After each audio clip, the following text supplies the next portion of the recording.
getting the stream running is a thankless job, Gates. There you go. Oh my gosh. You were live. You were very live. So there you go. Perfect. And then I switch between us here. Yep. Nice. That and then mute plenty this. of sense. Mute this, of course. Yeah. Perfect it is. Okay, sick. Wonderful. Okay, ask Luke, can you hear us? Can you hear us? Can you hear me? Good deal. Sick. We're gonna have a little. There you yes, go. 4x4. I will be right here. Okay, it's just briefly off screen. Perfect. Well, hi everybody, and hi Grant. We had a little bit of a delay getting here, but it's the journey, not the destination, they say. So I'm in Gates's office today. So if this doesn't look like my normal setup, that's why. Gates has the fancy studio lighting. And Grant, are you WFH, working from home these days?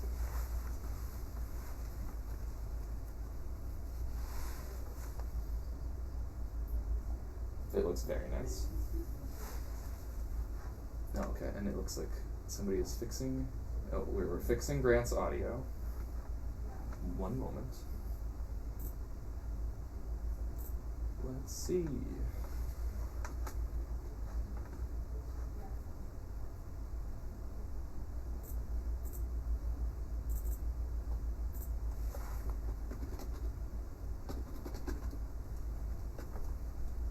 Technical support. Gates. Technical support. Technical support. Gates is back. Here we go. Properties for desktop. Okay. Still not hearing Grant? Doesn't look like it. Hearing Grant? Yeah, so I can pick you up. Now we just need to get the OBS to pick you up. Huh? Grant talk. Grant. Hello, guys. This is Grant W. Radio. Yes! I think we're home clear. From WFRT. There we are. are. Buddy! Cool. Okay, thank you guys. So welcome to the stream, everybody. This is kind of I think it's kind of funny, Grant. This is one of the first times you and me have even, I know. talked, voice to voice. It was all email, Compared really. beards. Yeah. Okay, it seems like I'm getting thumbs from the office. Things seem to be working. Gates is just sprinting between 3 offices right now. Perfect. I've got our 4 facts sheet. And yeah. This is the best comedy I've watched in a while. Yeah, it's fun. You get a little. Things are fun here. We also have one of our interns is here today. And she's watching us just very professionally scramble to get this all done. So it's been fun. Okay, Kate seems good here. Well, I'll just I'll get us started with just the things at the top of the list here that just pertinent information. The reason we're talking about for it today is because pre-orders are starting July 21st, right around the corner.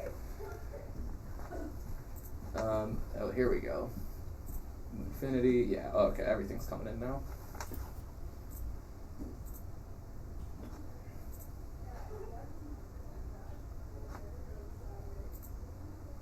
Let me see here.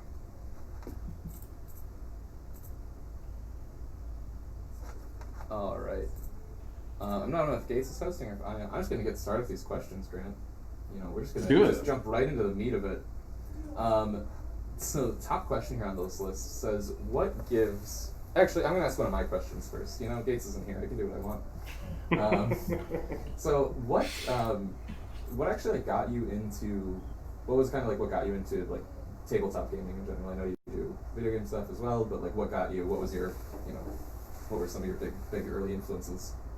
Yeah, I would say as a kid in junior high, I was really into Magic the Gathering. I think a lot of us would go to this kind of weird bookstore on Saturday nights with a couple of my friends, and we'd end up getting traded / swindled by 40-year-old men with briefcases playing the game. But that was really fun. Played HeroScape in college quite a bit. We were mostly into video games, but definitely played a bit of HeroScape. Then there was quite a while without board games, and once I'd been in the industry for a long time, been playing video games pretty much exclusively for a long time, I found myself getting tired of playing like the 3rd Halo and the 15th Call of Duty and the 17th action RPG, and I sort of turned to board games on a whim, and both really loved the difference in experiences that you could get from different titles. The social layer, which was really fun to be able to play with friends and see them in person and have a drink.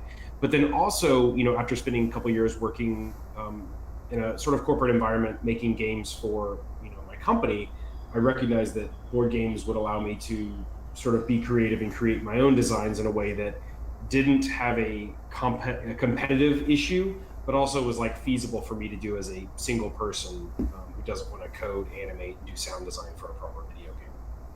That makes a lot of sense. That's interesting to hear kind of where your influences come from. I feel like the people who come from card games and stuff have that, like, building decks is so close to game design. People often talk about like that. I come from playing Yu-Gi-Oh, and I remember like designing decks and tailoring cards and reading through it gets you so much in the headspace already. So Patrick says the first time he's heard your voice, it's exactly how I guessed it would be. Good. I don't know if that's maybe it would be more fun if it was unexpected, but let's see here. Hi guys, this is Grant Rodiak. I'm here to talk about Ford. Yeah. And we've got Gates in chat. Hi Gates. Oh, it's double me. I forgot I'm also on the Your Games account. A little bit of love for Yu-Gi-Oh also. Alright, and here, let me pull up my list 1 second. And then we'll go through the topical stuff and we'll get really into Fort afterwards. And are there any, board games or video games that you are like particularly enjoying right now? Maybe informing the way you're thinking about games, or something you think's doing something kind of special right now, or want to shout out? Doesn't have to be new. So it's been hard to play board games for the last couple of months because we've been doing shelter in place out here basically since the first week of March. So a lot of the and we did a little bit of tabletop simulator for a while, a little bit of board game arena, but it's not really hitting for me. So I've been really into Call of Duty, playing Modern Warfare and the Warzone Battle Royale variant. I play with my brother and some of my friends several times per week. I think I have over 300 hours in that now, and I just love exploring like different loadouts, learning different tactics, shifting to the meta. So like that's been really enjoyable for me, and I have a lot of fun. And there's something about Battle Royale that, like, when you win, it is the most satisfying thing you could do, because it's really hard, it's really rare, and I have a ton of fun with that. Board games, I've played a little bit of some of Uwe Rosenberg's like 2-player games. So we were playing Patchwork and we were playing the Cave versus Cave, and I think those are fantastic. I think he's incredibly smart. I've played those a little bit, and those are quite fun. And then the few times I've had sort of slight social experiences, playing Jackbox with friends. We've been doing. There's a really cool guy who's a friend of my wife, who used to do like bar trivia on Tuesday nights, and now he does it via Zoom for like 250 people. So we've been doing that every Tuesday for several months now, and that's been a really nice thing to look forward to, where we can get in, we all sitting on our couch having drinks, but it's a way for us to be social with our friends and see each other and be stupid. So that's sort of like my other sort of gaming excitement at the moment. It's very weird, because I would probably be saying oh, we played Concordia and Root this week, but now it's I literally put those in my garage in Tupperware last week, because I'm well, I'm not playing these for another year. Who knows when they're coming back out? Yeah. I had a similar thing. I'm moving at the end of the month, and it was 2 months ago when I started even realizing I was moving. I was well, every board game's getting packed up, because I haven't touched most of them. Oh, here's a good one. Or somebody in chat asks, is there any chance of Peaches making into one of your designs? For people who aren't aware, Peaches is Grant's corgi.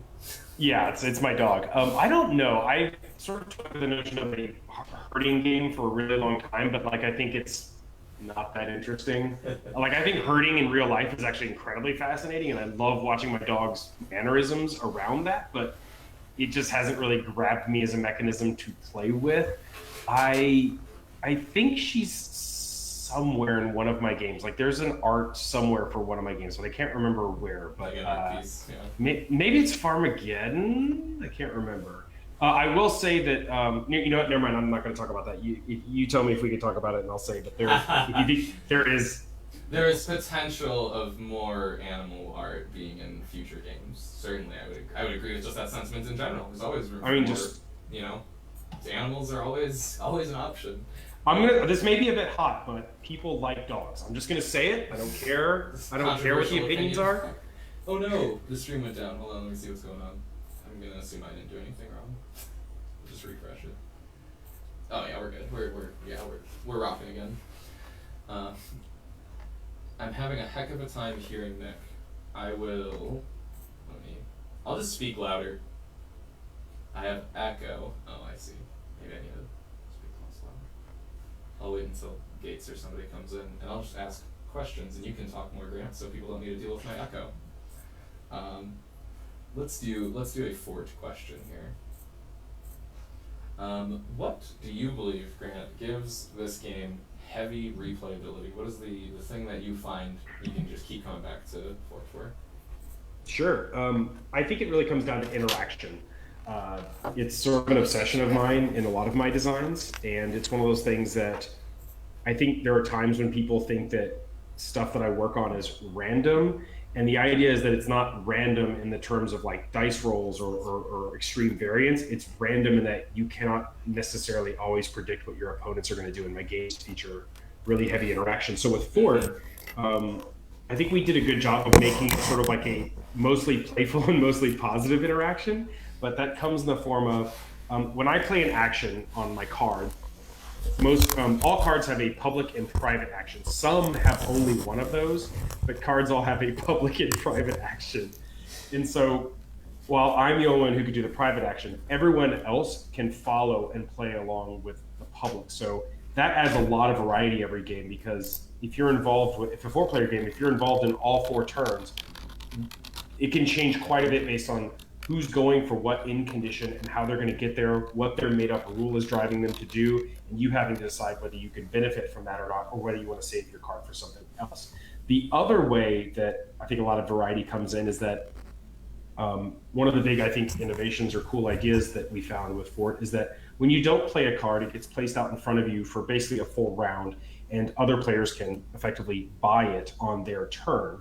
And so this can change quite a bit the construction of your deck as you lose cards and gain new cards, and it all sort of stays in the ecosystem. So I think those two things dramatically change the space. And so kind of like a game like Race for the Galaxy, which I think has a 72 card deck, we have a 68 card deck. And you see just an immense amount of replayability because every card has multiple uses. You're using it to follow, tucking it away in your treehouse, using it as the core action. And so it just, there's so many different ways to do everything with a relatively light rules lift. And so it adds quite a bit of variability. We sort of put the variability in the hands of the players. I think that is a great answer. Looking at more of these questions about purchasing, or if somebody's considering it, how hard do you think Fort is to learn when compared to something like a Root or something else in our catalog, in your opinion, Grant? Yeah, I think that we did a good job of every individual card doesn't do that many things, doesn't have a ton of contextual statements or weird exceptions. And that's one of the big changes, I think, between SPQF and Fort, is really smoothing out a lot of those. So every card unto itself is I think, a relatively clean thing. And I think you guys did a really good job of creating a really nice, coherent visual language to sort of drive you. You need to learn it, but it is not the same like hieroglyphic exercise that Race for the Galaxy is.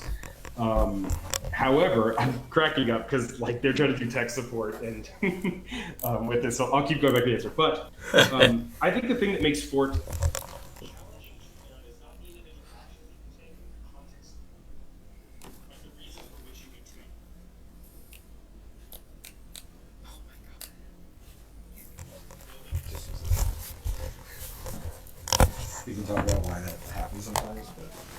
We lost her.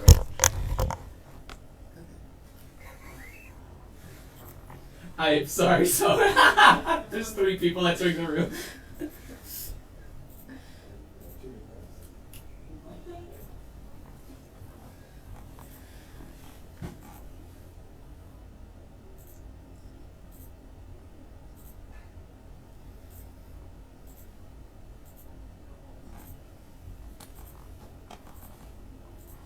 What your opponents will be doing and how and why you might follow them.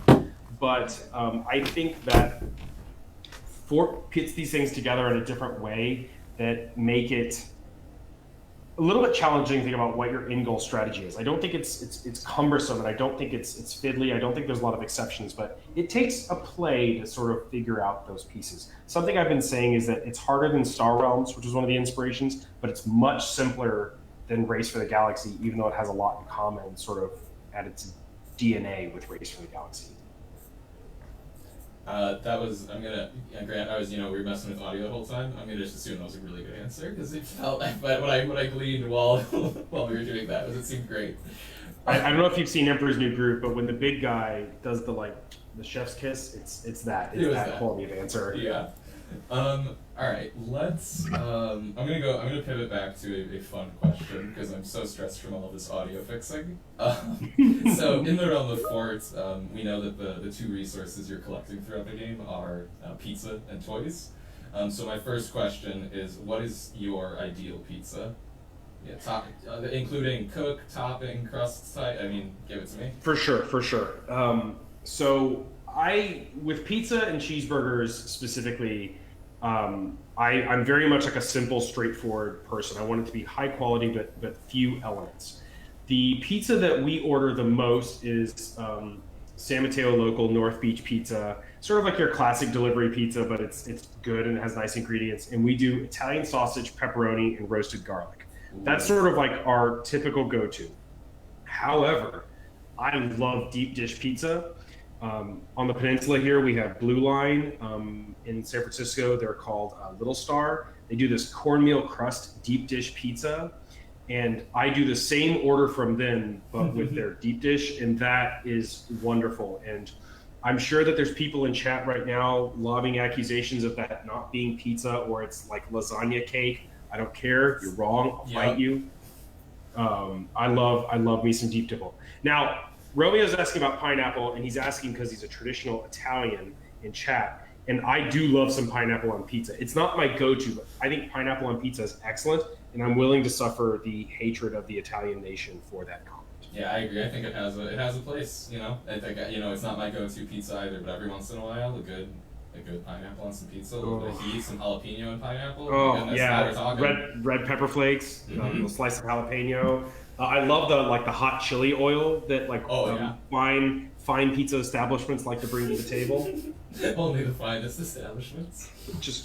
Or the Parmesan in the paper packet. Also, you only get at the very nice. It's been funny lately when the delivery guys come, or delivery woman. I think ours is mostly a guy though.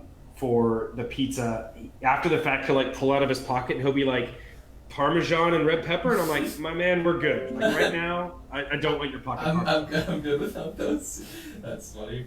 All right, and then the other one related to that would be, what was one of your favorite toys when you were growing up?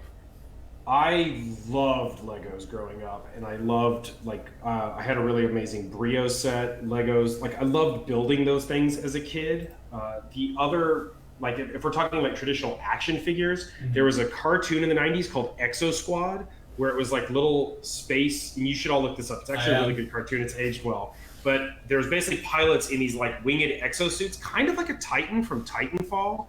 And that show was really awesome. And those were really cool figures because you'd get the soldier and then you'd get the mech suit and they would fit in each other and you could take them out. And then finally, if we're talking about outdoor entertainment, I sincerely spent a huge amount of my childhood riding up and down the street with a huge super soaker, wearing towel armor that we made, which was basically stealing my dad's towels, cutting a hole in the half, wearing a belt around it, and drawing little insignia on it. And we would build forts and tree houses, forts, and we would attack each other's forts with water balloons and stuff. So when you guys proposed this theme, I was like, oh hell yeah, like that is literally my childhood, like 1-to-1. That's awesome. All right, let's go back to, let me look, check chat quick here, see if anybody's saying anything. We got just a lot of pineapple talk. A lot of pineapple talk, and somebody making their own anchovy chili oil right now. Very fancy stuff. All right, nice. Let's see. In the Fort questions, what about the gameplay excites you most, Grant? So, like, when you were working on it or designing it, in the original design, what was the thing that you kind of knew you had something? What was like I gotta keep this. This is clearly good. Yeah, so I love interaction in my games, and then the other thing I really love, which I think frustrates some gamers, but it's like very important to me, and the idea is to figure out how to execute in a way that feels good, is it's the classic saying of no plan survives contact with the enemy. I'm not interested in like perfect control and like you can plan out every turn 50 steps out. I don't want it to be random, but I love basically you have a hand of cards. How can you maximize this turn? What can you do that's the best? And I love dealing with uncertainty and the strategy and the skill from like sort of identifying probabilities and things. So with Fort, when I was examining and analyzing deck builders, I sort of noticed that you basically have the two sort of phylum and biological terms of the Dominion, which is set out a bunch of cards, they're shared by everybody, you buy them, and your deck is relatively your deck. It's all controlled, and you're sort of racing each other for the superior execution. And then you have the sort of Ascension, Star Realms, Hero Realms, where you have the center row and you're competing over cards. But both of those were about like money, buying, building up your deck, that ramp up. So with Fort, the idea was, well, how can I change buying cards? How can we change what cards are up on offer? And can we get rid of money entirely? And can the game start at 60 miles an hour and get rid of this whole ramp up phase? Mm-hmm. And so all those little pieces came together, and I was a little worried initially of people getting really freaked out at the notion of somebody taking their card that they didn't use. Mm-hmm. But it was really cool that like over time you realize that it actually isn't a problem at all. You just deal with it. Like it's like, okay, he took that friend, that's fine. I still have this one, or I'm going to pivot my strategy and I'm going to just leave one of those suits left to follow now. And I just really leaned into it, embraced it, and I thought that like as other people played, you might hear a you jerk, you took my card, but it's not a punch in the face. It's just a shifting. It's just a thing that changes that you just deal with. And so in my previous design, that was much more difficult for people to grasp because people were both drafting and playing your cards, and people struggled with that. But I found in Fort it was a little less toothy than that. And it felt really good. And to me, it had that sense of like uncertainty without being chaotic. It felt different from other deck builders. It was relatively intuitive. There wasn't a lot of rules around it. It's like, hey, whatever's left in your hand, put it in front of you. You have to buy one card. You just get it. You add it to your discard. So it felt like a really nice mix of interaction, innovation, low rules weight. And it felt like, it's uncertain. I got to really make good choices here. So like that was a sticky moment. Yeah, it's so interesting you talk about that because when I was originally an SPQF, day one backer, and I mean the thing I always told my friends when talking about, I came from card games and stuff, why I think the game was so interesting was the two quick ones I'd say is you only get to play one card on a turn, and every card you don't play gets to be taken by an opponent. And it is similarly what you find sometimes if people don't enjoy SPQF or Fort. It sometimes is about that control thing because unlike a regular deck builder where you'll sit there, you can pretty much guarantee your perfect draws or mill to them or whatever. SPQF and Fort has a little bit more of that. You kind of got to deal with it, roll with the punches as you go. And it's to me why I was so drawn to it too was that lack of planning. I think also within leader games and uncertainty we kind of talk about. It's like kind of a joke, but not really a joke, where we talk about not liking to give players a lot of guardrails.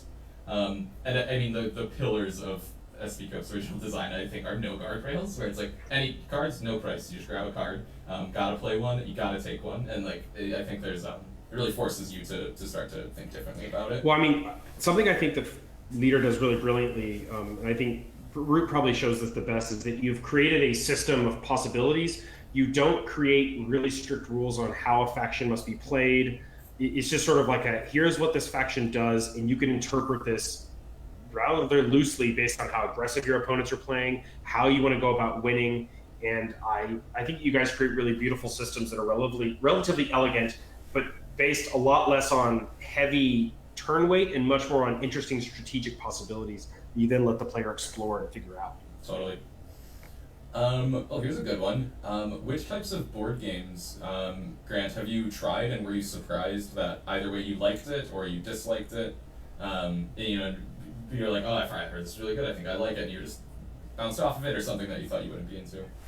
I'm a little surprised at how much I dislike hidden movement games. So like Letters to Whitechapel,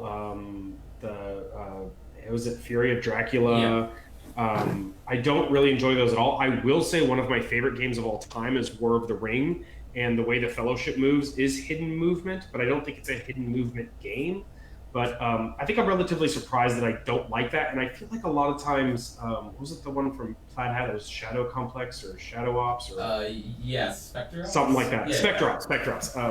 I just don't enjoy them, and I think there's sort of like a mathiness in trying to like decode it that doesn't feel like the detective element that I love in a game like One Night Ultimate Werewolf. Mm-hmm. It feels like a deterministic math problem, which I don't enjoy. I think I'm generally surprised that like at some point, like I played Agricola a really long time ago, back probably like 2012 when I was like relatively new in games, and I didn't hate it, but it was just too much for me, and I just didn't get it. I didn't really enjoy it. And nowadays, like if I see a table that's got a Feast for Odin or Caverna, I am like feasting on that. So like I love worker placement. I think it's so elegant. I think it's so beautiful, and I think that Rosenberg is just such a brilliant craftsman, and I love everything he does pretty much. And so I think that's one that originally I didn't bounce off, but I was just like, I don't know, too much, and now it really works with the brain. So I'm not exactly sure, but I'll just say those two. Yeah, no, totally. I'll give one for me. I remember was from one of mine is The Estates. I'm not a big bidding and auctions game, but The Estates is so wild and weird. It's and so good. And you can be so like mean with a purchase in a way, or like in an offer of a bid that like I feel like you just can't do in other games. And I love it for that. I won with $10. I think that's hilarious. Like. Oh, I've won with like -60. Yeah. Like The Estates is it. And if your group is like mean in a way that is like not hurtful to each other, but like you just like playing versus each other, like The Estates is like the national game of my lunch group. Yeah. I miss it, and it is. We have done awful things, and you'll see somebody get backed into a corner, and they'll just make a decision. It's like you're all gonna burn if I pull this off. With this, and then it creates these alliances. Like I think The Estates is genius. What else do we got in chat? You can see Romeo saying, I've never hated I was gonna say, yeah. So Ann Romeo, just to give everybody a shout out, is one of the 3 core testers, including myself, so 4 core testers who played SPQF like hundreds of times. And he was also the one that always came up with all the dominant strategies that I had to fix, particularly around fort building and card culling. So I basically know that a game is ready when Antonio it's only like a C+ for him anymore, because I take out all of his broken strategies. That's awesome. Well, it's good to see him here. What are some of the lessons you've learned from the prior designs like Five Ravens, for example, that helped you with SPQF? So I think that Five Ravens and Solstice, which became Imperious from Colossal Games, hugely instructive to what came of Fort. And if you look at Five Ravens, it is a bare bones. Each player has 9 cards. It's like a deck building reconstruction game, and you're ultimately building a tableau as well. And it's hard to think that it's a tableau because in the version I made, it's cards only. I'll just say it's been signed, and there's going to be a new version coming out with tableau and all those pieces. But what I learned from that is that I really needed to fundamentally reevaluate the complexity and the presentation of the product. So it was clear that people were not valuing card-only games. They felt like it seemed like people just thought that they weren't cool enough, they weren't big enough, they didn't have enough table presence. So I deliberately designed Fort to have a tableau from the very beginning, but I still wanted it to be a pure deck builder, not a weird deck builder hybrid. So I really focused on the tableau and how the cards could fuel the tableau and what you do there, and creating a relationship. So you see things like what is now the hideout, where you tuck your cards in and you can get their suits forever. So I was also really obsessed with just much more elegant and simple turns. So games like Five Ravens You could play lots of cards on your turn. You could do lots of different things. The cards would have 3 or 4 possibilities. Like, it was just too many things happening at once. And so Fort is simpler in the individual interactions, but the strategy is deeper and broader. I also allowed myself fewer, what I call indulgences with SPQF, which became Fort. For those who don't know, I sort of do like a little pop-up publishing business where I basically make a game and I basically sell it at a profit, but only like sometimes 150 units, 250 units. SPQF, which became Fort, is my biggest at 600 units. And I literally don't care how many I sell. That's not the purpose at all. I sort of do things for myself. I want to explore interesting things. And amusingly enough, for 3 of the 4 games, and the 4th one's being evaluated now, I've signed them all with publishers. So it sort of works out in the end. But I at times made decisions in the art, the graphic design, rules complexity that were like deliberately, like they were not deliberately, but they were knowingly worse for the player. Yeah. And I dramatically minimized those for SPQF. Like, some of the worst ones were things like, I really like the idea of baking the icons directly into the art. So like, you see the fox, the shield, like I thought it was really cool. You also see how I allowed some to be horizontal and some to be vertical. I knew that made it harder. I didn't care. And then again, like when you guys were first looking at the game, I sent you a laundry list of things to remove and change. And I was just like, these, just without a doubt, these are the mistakes that I knowingly made. You should rip all these out. And so I just think that I really learned to like be smarter about my complexity and my indulgences, really think about the table presentation and the quality of the product. And just, and I think I just picked a genre that was much more marketable. Like I went after deck building specifically because everybody loves deck building, and it's like the best mechanism. It's so good. And it was very challenging to come up with a way to be unique in that space. But when you talk about 5 Ravens, it's like kind of a deck deconstructionist thing, but you have 9 cards, so is it really a deck? And there's sort of a tableau, but it's cards only, so is it really a tableau? And then you look at Solstice, which is my take on Dune, and it's this knife fight, counter drafting, counterplay, hidden information, mess. And I love it, but it doesn't make sense for most people's brains, and like that's a problem for making a marketable product. Yeah, I mean, I'll gas you up a little bit here, Grant. I think even working with you briefly, even you're a really self-aware game designer, and I think it's something that's really important for people to like know when you're making stuff for yourself. Is like the fact that you're aware that like you made artistic choices with SPQF or the presentation of it or final rules calls about how you want it to be, and you kind of are allowed more of that when you're going for a smaller print run and when it is closer to you. And recognizing, Cole often Steven Sherman talks about complexity budgets and things like that, and when it's a personal project, you kind of get to use that however you want, whenever you want. And you're like, I want the art to look this way. I'm gonna go all out, or I want. So it's something that I thought was really notable. You were always super aware of the things you wanted changed, which is made my job easy. I mean, I think part of the interesting thing is that so in my day job, I'm a senior producer working on The Sims with Maxis. So like I have to make a product that sells millions of units for millions of people who are not myself. And I actually act more as the developer role in my day job, where I have to be the one saying no. I have to be the editor. I have to be the one trying to think about like, how do we maximize the value of this feature versus its complexity? And so I think my alter ego when I go home is like, I throw all that away. I don't care anymore.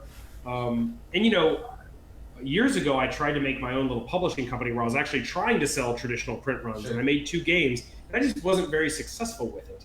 And the reality is like, maybe I'm just not very good at that, or I don't have the skill set. So what I do now is very self-aware of like, I know that this is for 300 people.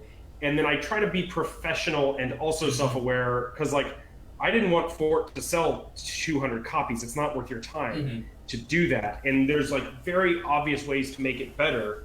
And like with 5 Ravens, most of the changes that we're doing to the game are table presence, adding an actual tableau and tokens, streamlining the card presentation a little bit so they don't do so many damn things. But then also it's just sort of like what you did with Fort, is rethinking the theme to make it more intuitive, because some of the word choices or theming I did is really confusing for people. And I think Fort does an awesome job, whereas with SPQF, it's like you're abstractly improving your civilization based on strength of agriculture and iron wealth. Now fort's just like, your fort's getting bigger and you're building it. Everybody's like, I get it. It makes more sense. And those things all add up in like very small ways to make a much more like accessible product. Yeah, I find working with, I mean, Cole and Patrick are both, really, I'd say, like, kind of creative in that, like, writer way. They come from a background, they read a lot as well, and they've taught me a lot about just, like, that, like, mechanic-thematic overlap you can just get so much more out of it, and, like, having a clever way to tie something in mechanically or thematically can just, like, really clarify something that was so esoteric before. What else do we got here? Why did I'll actually start with this one. So there was a question of why did we re-theme from SPQF?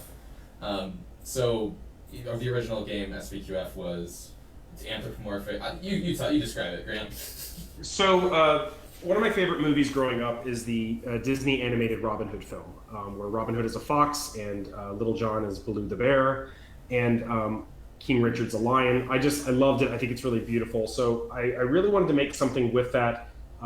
I love history, and I just thought that classic civilization, thinking in sort of the antiquity area, just like very simple elements that you could distill into a civilization, which became the suits. Things like strength of agriculture, strength of industry, strength of leadership, strength of your military. Like all those things sort of factor in when you're talking about the Phoenicians and the Carthaginians and things like that.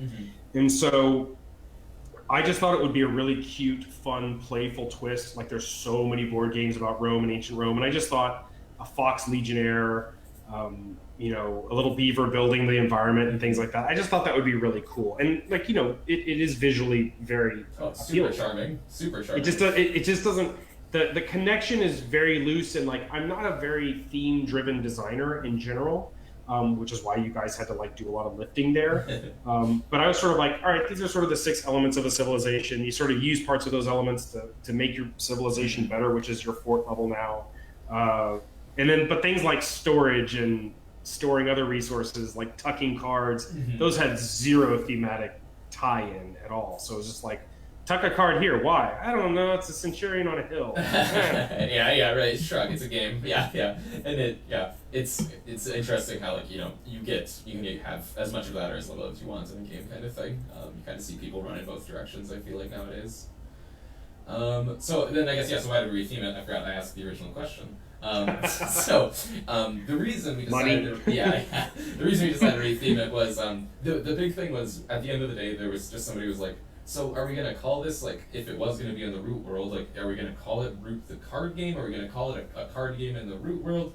And it just felt, like, a bit dishonest both to, like, our product and to your product to, like, try to kind of, like, fit that square peg in that circle hole.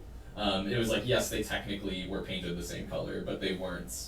But beyond that, there wasn't really a purpose that it needed to be in the root world. So we kind of decided as we go off into also a new selling strategy with doing the pre-order thing, we might as well try and see kind of what a whole nother universe could look like. So we kind of have this cul-de-sac world that we're exploring. Well, I will just say, having spent 15 years in the video game industry and been a pretty active observer of the board game space for a decade now, your ability to create and execute on new IP is a massive strategic asset. And if you can figure that out, it will make leader games far more successful. Whereas if all you do is keep spinning on the same 3 franchises, you're going to be in a lot of trouble. So I think that now is the time. I think it's a smart risk. Yeah, no, totally. It was, and we also then got the benefits of all the things we're talking about, where as we started drilling into it more, that theme in that world of the cul-de-sac and the fickleness of kids and their friendships, leaving each other quickly, it started to do more and more work as we got into it. Our rules editor, Josh, did a lot of work there also, trying to build those connections as much as he could throughout, terminology about lookout, pact, before it was called different things, and, building that up as much as we could, so. We have another question in chat from Berkshire Smith. Oh, hit it, yeah. I'll just read it aloud here. Grant, which mechanics stuck out to him in a title as a wow moment when it clicked? Libertalia from Paolo Mori has just like spoken to my soul forever. The cool mechanism is that there's 30 cards in the game, and you play in 3 overall rounds, and each round is broken into 6 like like phases. Each one you play one of the cards. And so what happens is at the start of the game, you randomly, every player gets the same 9 cards randomly chosen from that 30 card deck, but you all play 6 of them. And so then each of you have 3 cards that you carry forward to the next one, and you get 6 more cards. And those 6 cards you get are again the same. And then for the third round, you all once again carry forward 3 more cards. And there's this beautiful evolution of like, you bring forth that bomb from the past that you're like, oh my God, I cannot believe you kept that card for the whole damn game. And so I think that is something of like, it's like deck divergence, kind of, that's like really cool. I love that game. Libertalia is on my like hit list of ones I need to play. It's like one of my guilty ones. Oh man, if you want to ever go to Board Game Arena, I will teach you and I will play with you whenever you want. And it was a real pleasure when I got to go to Italy for a board game thing, and I got to meet Paolo Mori, and I was just like the Wayne's World, like we're not worthy moment. That's so cool. Another mechanism I'll just call out, where it's not like really a mechanism per se, but the way Chad Jensen, rest in peace, uses cards in Combat Commander Europe and Mediterranean is each card has like a high level like core action that you can take, which is like one of 6. And then in the middle is a modifier that you can use to modify one of those core actions. And the bottom is something that you can never choose deliberately, but is a dice roll in an event.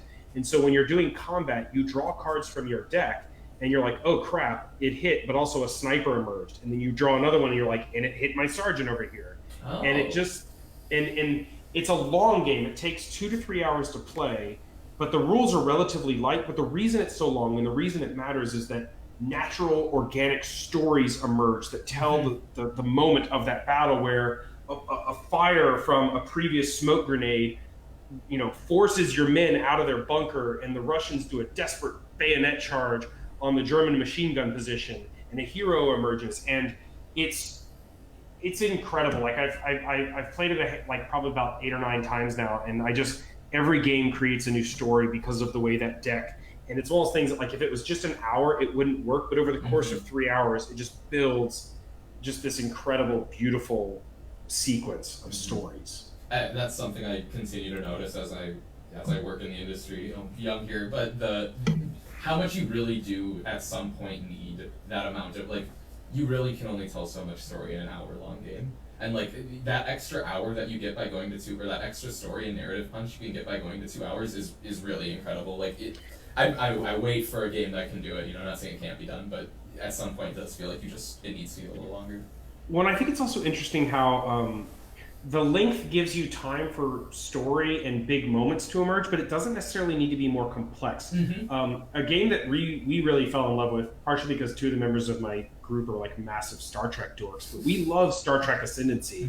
And that game's, I think, actually a really elegant summary of a lot of games like Merchants and Marauders and a couple of others, but it allows for really cool moments to emerge based on a couple of the events, but also some of the crazy actions where you just teleport a force in between them or explore a new path that gets to their homeworld, and just really neat 11th hour cool moments that change things, that have made it like really special. And it's not that it's complex, it's just it gives the narrative time to emerge and breathe. I just ditto. I really don't have anything good to say to that one.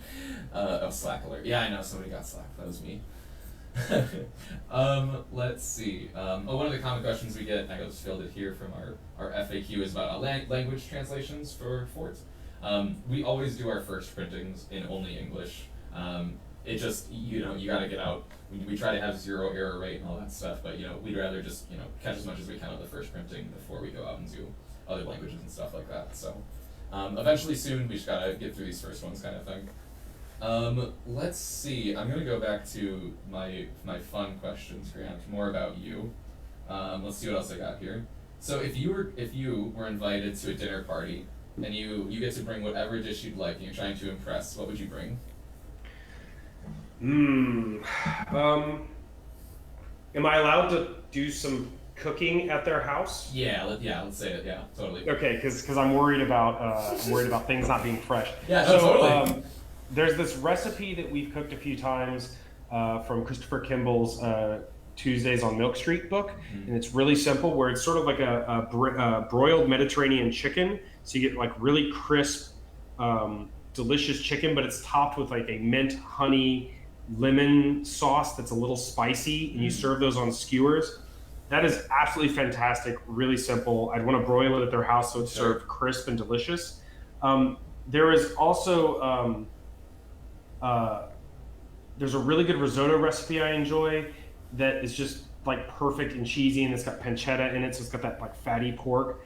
But then finally there's a one pot carbonara I like to make, and it has like pepper flakes as one of the first ingredients. So like every bite of noodle is like just infused with like heat and just like the flavor of the oil and stuff. And so like that to me is also just like really exceptional. I like simple, flavorful dishes that like really stand out.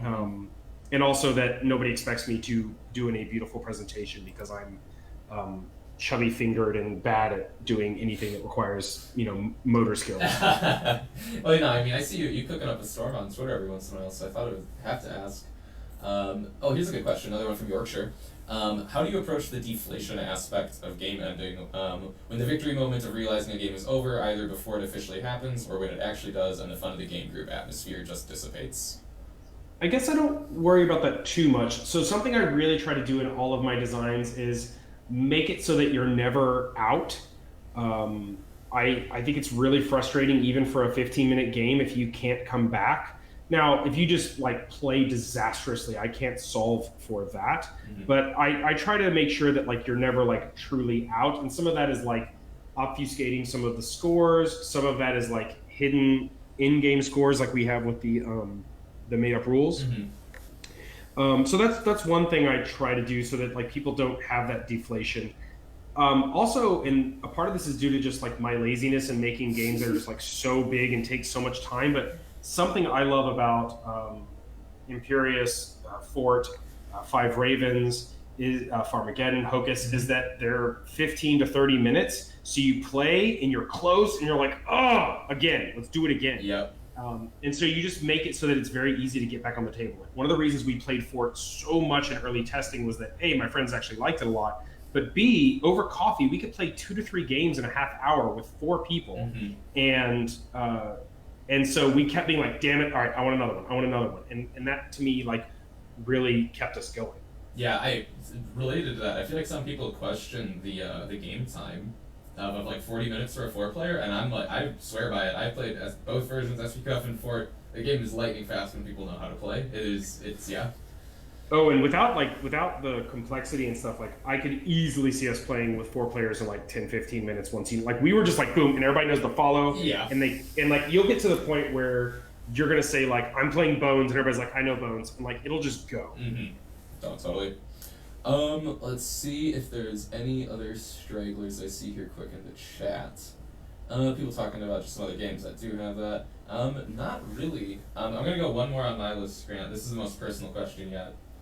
So, when enjoying a bag of Cheetos or Doritos, do you lick your fingers throughout, or do you build up a cheesy, crummy treat to be enjoyed at the end? And this is assuming this is your own bag of chips, obviously. Oh, for sure. The math changes if it's a public bag. We don't need to talk about that. So I have to say, I'm always worried about my weight and being healthy and how much to eat of like a bag of Cheetos. So the cruel thing that I do to myself is I will eat several Cheetos, and then I'll be like, I'm done with the Cheetos, and I will lick my fingers, and I will even go as far as to put the bag away, like rolling the top, and then I will take 3 steps out of the kitchen, and I will turn around, and I'll be like, I'm going to have 4 more Cheetos.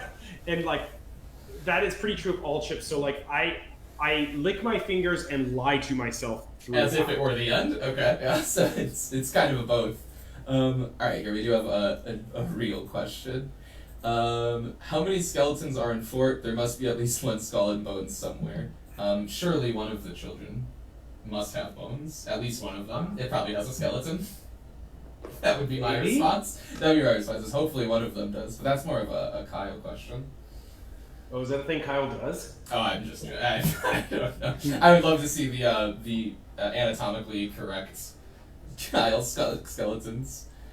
Please tell me all the children have bones. They do. Well, if nobody has any other questions, I'll give them a minute here to trickle in as we go.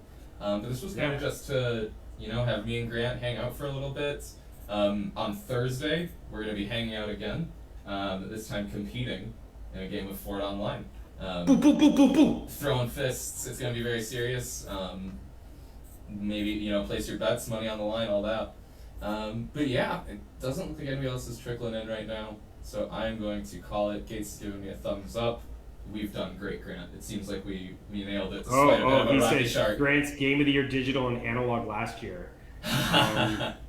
Sure. So last year, technically I bought Call of Duty Modern Warfare on Black Friday last year, and I'm still playing it all the time. So that would definitely be my digital Game of the Year.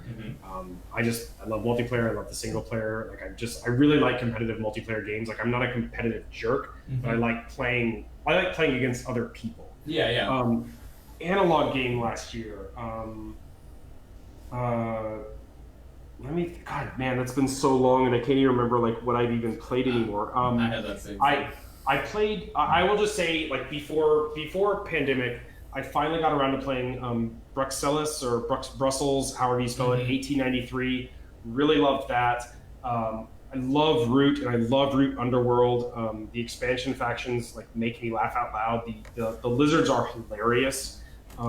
Actually, they're not Underworld, but the Underworld factions are the moles. But I love all the Root stuff. I played them all. Oh, PAX Pamir 2nd Edition from Cole. Love that beautiful design. Just a completely beautiful, fun. It's great. And then we played Fuji Flush a lot last year. We played a lot of Six Nimmt. Those are classics that we go to all the time. So I just spit out a bunch, but that sort of covers things. I think that was most of probably almost all of your gaming for last year. No, joking. Yeah. Cool. Oh, Crass Carriere. Yes, Crass. God, that game is so good. Is that one getting only related? Is that one getting a reprint I saw or something? I think Capstone or somebody is doing it. That one is so good. Yeah. I don't know, but oh my God, that game is so good. Yeah, Grant, I know we could hang out and play games all the time, because I'm all about card games. I feel like some people don't understand the card game love, but yeah, I'm right there with you.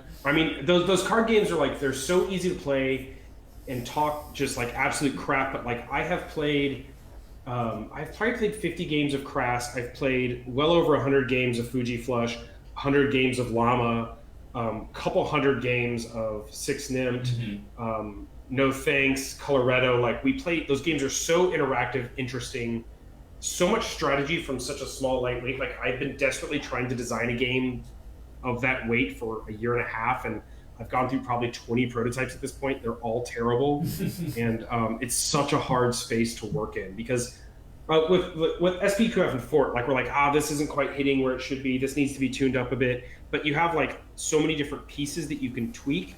And with a game like Crass or No Thanks, you do literally one thing. If that one thing is not great, you just have to throw it away. It's so hard. Yeah. Startups. Yeah, Antonio's bringing up Startups from Oink is super fun. Oh yeah. No, yeah. I completely agree. The games, they have to be so much tighter in a way that some designs just don't need to be, and it's crazy how they work like that. I liked I'm gonna forget, it's 5211 or something like that. Oh yeah, that one's good. That game's pretty fun.